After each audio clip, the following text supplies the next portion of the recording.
until the sugar was the level we needed, and then everything ripened at once.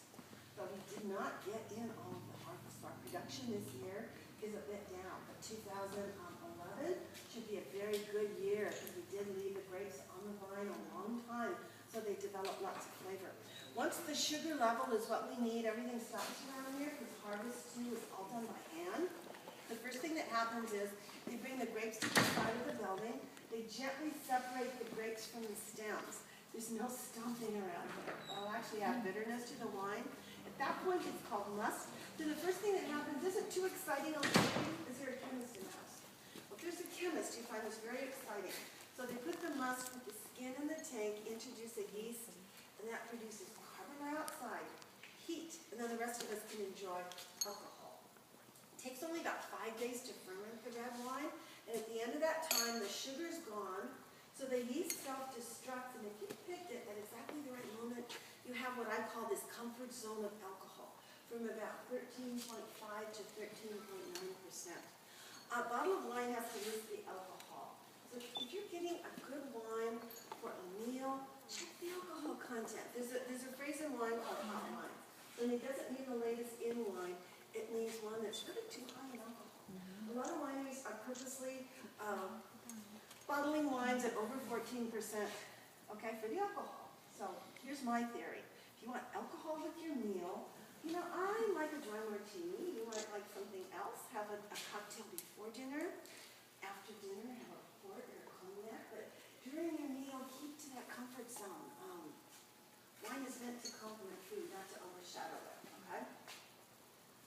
Lesson for today. Once the wine is fermented, all the reds are going to go into the French oak barrels, and that's where the excitement is.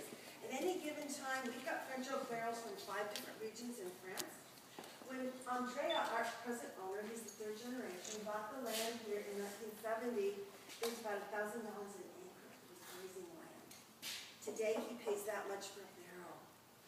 Land here is about $200,000 an acre, so it's a very good investment. The French will air dry the oak. It's not porous. It gives the winemaker more control over the characteristics. And it's not just oak, it's a variety of spice. It can be nut, caramel, vanilla, licorice, toastiness, fine tobacco. It's just really important. And we do, like I said, we love competing against the French. Wouldn't dream of breaking tradition. They've been kind of sort of doing the thing over there for centuries.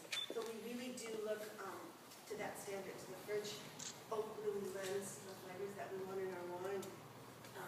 In comes the winemaker now, for sure. He's an artist. He has to decide what barrel to put the wine in. How to season the inside. They're actually labeled. They're burned lightly on the inside. This is medium toasting, medium plus. How long to leave the wine in the barrel. So the Chardonnay we have is in the barrel up to 8 months. The Pinot, I just love our Pinot. Did you enjoy that? The Pinot, about a year. And then the Cabernet that we're going to do next is actually in the barrel for 2 years. You'll be trying the 2008. So it's in the barrel for 2 years, and then we actually bottle aged it for another year or 2 before we release it. And then how long do you use the barrel? So along that wall, we do our Pinot, we do half brand new barrels, half a year old. And then they're recycled. We sell them to a barrel maker who will refinish the inside, and then that's what, you know what they do with those really good barrels? Brandy, cognac, good whiskey sits in there for 10, 20, 30 years. These aren't going to be planters. We're small, we're family boutique, that's part of our warehouse. So there's how to get our wine. One, Jake Wonder here, he seems to be doing that well. I don't know if your driver told you, but you can take wine to any restaurant that serves wine in the city. They charge you a corkage fee. You can ask the head what it is. The only improper thing is to bring a wine that's on your list. So we're really limited. That's not going to happen. And you can ask them here. I leave mine in a bag.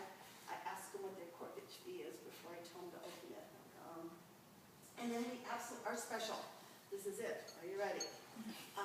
If you get 6 or more bottles of our wine, you get 5% off of the wine, and we include the cost of the shipping. And you can mix and match it anywhere you want. We just ship continental USA. The states we can't ship to are Kentucky, Maryland, Tennessee, and Utah for different reasons. Any questions at all? too quiet. Has it been a long day? It's been beautiful. I bet you were in that bus, right? The traffic was bad. I tried to get up to Tahoe Friday, and it took me from here to Fairfield, which is about 15 miles, an hour and a half. So we turned around and came back and said, oh, we'll go. Okay, so what we're going to do is